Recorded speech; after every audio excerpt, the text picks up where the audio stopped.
Portugal precisa de imigrantes? Eu vou te responder em uma curta palavra: sim. Ponto final. E agora eu vou te explicar por quê.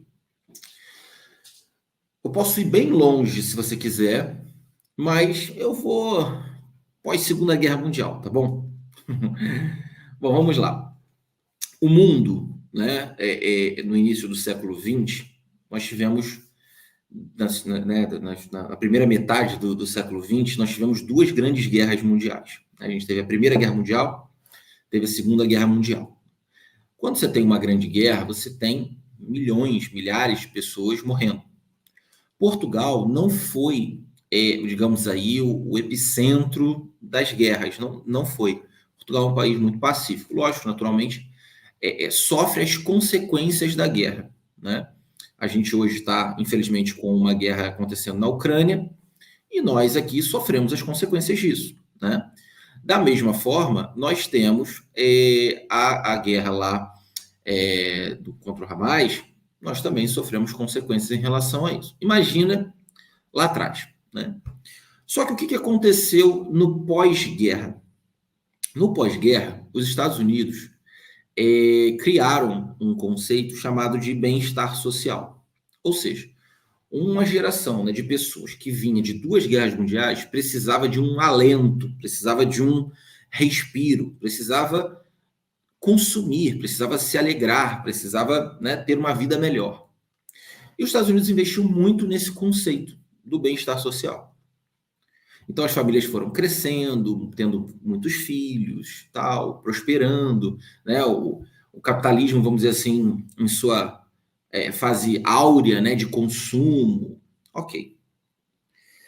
E a Europa, de alguma forma, tentou importar esse sentimento americano, né, de trazer uma qualidade de vida para as pessoas. Porém, com o passar dos anos, assim, né, na Segunda Guerra Mundial nós tínhamos muitas ditaduras estabelecidas pelo mundo, né? Hitler era uma ditadura, Stalin era uma ditadura, Mussolini era uma ditadura, e tantos outros, né? Portugal teve ditadura, né? Que era o Salazar, a Espanha tinha ditadura, que era o Franco, e tantos outros países tinham essas características. Então, perceba, os Estados Unidos sempre foi uma democracia e sempre foi uma população numerosa e consumista. Então, uma economia sempre muito pujante, somado ao enriquecimento que teve por ganhar a guerra, né? Se ganha durante, né? Infelizmente, se ganha durante e se ganha no pós-guerra na reconstrução dos países, por exemplo, na reconstrução da Alemanha e na reconstrução, por exemplo, do Japão. Então, os Estados Unidos se tornou a grande potência que é no pós-guerras, né? Primeira Guerra, Segunda Guerra, principalmente na Segunda Guerra. Então, entenda aqui, um conceito de bem-estar social foi criado nesse período de pós-guerra. E a Europa tentou fazer a mesma coisa, porém, lembre, as duas grandes guerras aconteceram em território europeu. Então, o território europeu estava devastado, necessitando de uma reconstrução. Depois que a gente passa desse período da Segunda Guerra Mundial e vem chegando ali década de 60, década de 70, nós, em Portugal especificamente, temos um período, né, vai até fazer agora aniversário, né, no 25 de abril, que é o período do fim, né, da Revolução dos Cravos, que foi o fim vamos chamar, da ditadura portuguesa, né?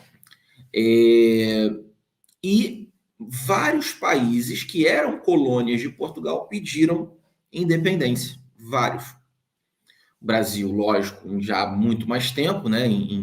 A independência do Brasil foi em 1822, tem toda uma explicação em relação a isso, depois a gente pode conversar sobre esse assunto também, né? Contando aí o contexto da família real. Aqui eu vou falar quando eu for falar sobre cultura, né, portuguesa, sobre mentalidade portuguesa.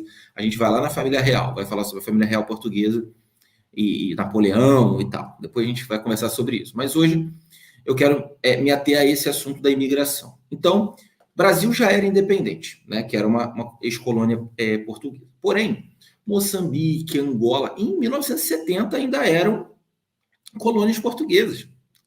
Então, perceba, uma pessoa que nascia em Angola naquela época era considerado português. Uma pessoa que nascia em Moçambique era considerada português. Então, a população portuguesa, ela era uma população que não só estava no território português, mas também em outros territórios das suas ex-colônias, das suas até então colônias. Até que chega um momento que essas nações todas passam a ter independência. Então imagina, você tem milhões de habitantes, considerados habitantes, que estão, porém, em outros territórios, que são as suas colônias. Daqui a pouco, da noite para o dia, aquele país se torna independente, aquilo lá não é mais tua população. A quem pagava imposto ali já não paga mais. A quem você conseguia fazer algum tipo digamos, né, de exploração de madeira, de metais preciosos, de minério, você já não tem mais aquela fonte. E Portugal se reduziu ao seu território, especificamente seu território europeu, vamos chamar assim, que a gente chama hoje de Portugal continental, né, que são 18 distritos, e mais Açores e Madeira, né, Ilha da Madeira, que são 2 ilhas no meio do Atlântico. Então, Portugal hoje é composto por 20 distritos, 18 no continente e esses 2. Então, aqui a gente já tem um retrato que uma população que estava, digamos assim, dispersa em outras regiões, passa a não ser, ela passa a ser restrita àquela localidade específica na Europa. Porém, não foi só isso. Quando a gente chega mais ou menos na década de 80, 90, a gente tem um novo movimento que começa a acontecer, que é o chamado de neoliberalismo. Qual era a ideia do neoliberalismo? Era você ter uma menor intervenção do Estado na economia, você investir na parte de desenvolvimento, né? E uma figura muito forte era lá, né? A Margaret Thatcher, né? Que foi uma das pessoas que consolidou isso no caso no Reino Unido, né? Era uma pessoa de referência desse estilo, dessa mentalidade, né, de desenvolvimento do país. A gente começa a ouvir já termos de globalização, aquela coisa toda. Só que entenda, Portugal estava vindo de uma ditadura e com uma perda de várias colônias. Ou seja, a sua capacidade demográfica, né, de número de pessoas, e sua capacidade produtiva foi reduzida. E quando a gente começa a falar sobre essa questão do neoliberalismo, a gente começa a pensar em outras questões. Por exemplo, aquilo que antes, no passado, né, um filho, quanto mais filhos a pessoa tinha, maior era, por exemplo, a sua capacidade produtiva. Concorda que num mundo rural, se você tem 5 filhos, você tem 5 trabalhadores? Concorda? Quando a gente passa para um modelo neoliberalista, filho passa a ser custo. Ou seja, ter muitos filhos já começou a não ser lucrativo, porque você começava a ter vários custos para manter esse filho, para educar esse filho, para formar esse filho, para poder dar a independência necessária para esse filho seguir a vida dele.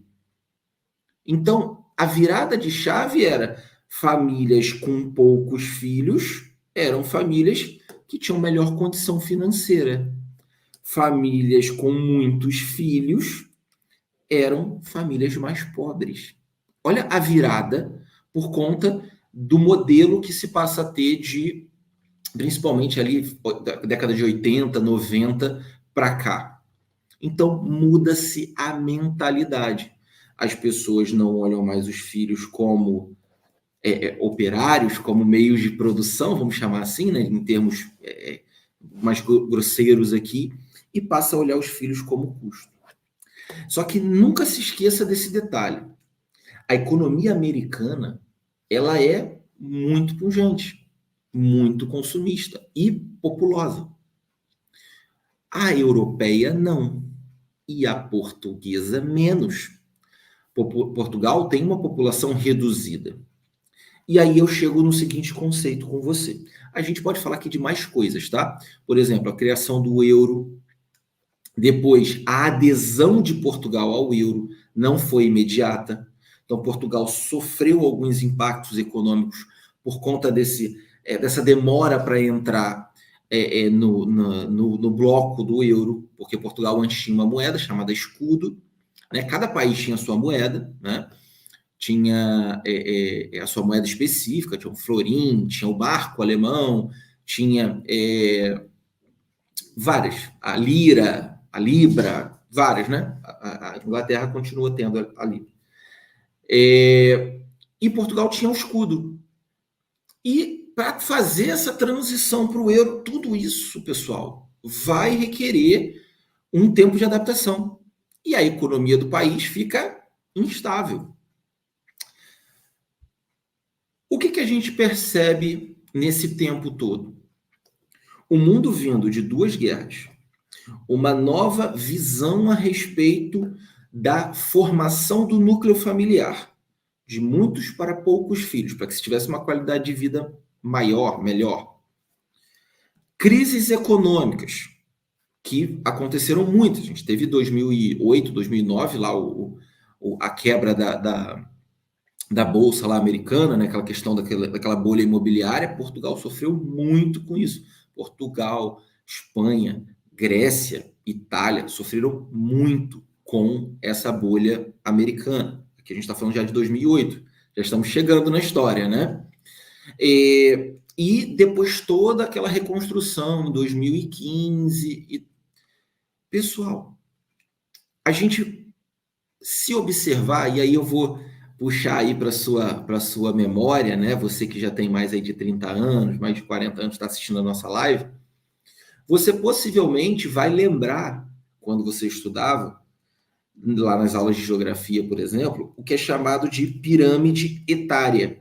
O que é a pirâmide etária?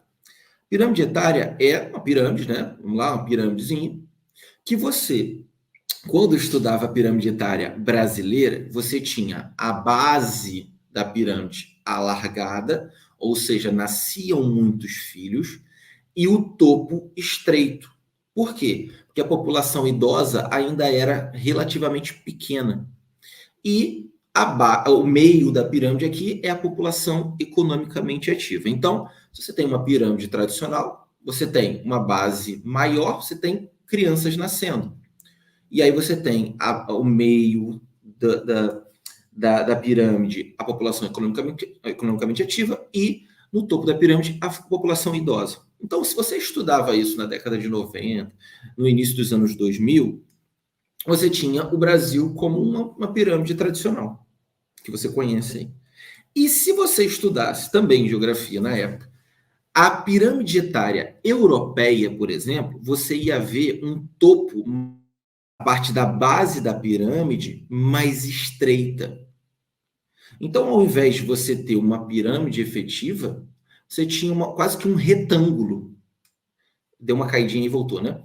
Em vez de você ter na Europa, né, fazendo uma comparação, em vez de você ter uma pirâmide efetiva, você tinha quase que um retângulo com uma base estreita, ou seja, poucos filhos, e um topo alargado, ou seja, muitos idosos. Se você puxar aí depois, você vai ver essa imagem que eu estou falando. Ou seja, lá quando eu estudei, início dos anos 2000, a gente tinha o Brasil com um número grande de filhos e poucos idosos. Isso já está mudando no Brasil, ok? As famílias hoje têm tido menos filhos. E na Europa, já naquela época, a base era mais estreita, ou seja, poucos filhos, e o topo mais alargado, muitos idosos. Pessoal, vamos fazer uma matemática simples aqui. Matemática simples. Se você tem poucos nascimentos, ok? E muitos óbitos, porque a população idosa, ela tende a morrer, está mais próxima da morte, numa lógica aqui, certo? O que está acontecendo com a sua população? Ela está aumentando ou ela está diminuindo? Ela está diminuindo, porque nasce pouco e morre muito. A população está diminuindo. Isso vem acontecendo na Europa nos últimos 20 anos. A população está Diminuindo. Fábio, da onde você está tirando isso? O censo. Assim como tem no Brasil, né, o censo, tem censo em Portugal, tem censo nos países da Europa. A população portuguesa, do último censo, do penúltimo censo para o último, a população portuguesa era de em torno de 12 milhões de habitantes e hoje é em torno de 10 milhões de habitantes. Como assim, Fábio? Sim, a população portuguesa tem diminuído. Isso é só em Portugal? Não. Isso acontece no Japão, isso acontece no restante da Europa, em vários lugares do mundo acontece esse fenômeno, que é de chamado implosão demográfica, ou seja, diminuição da população. Fábio, mas por que você está falando sobre isso? Para te explicar o porquê que Portugal precisa de imigrantes.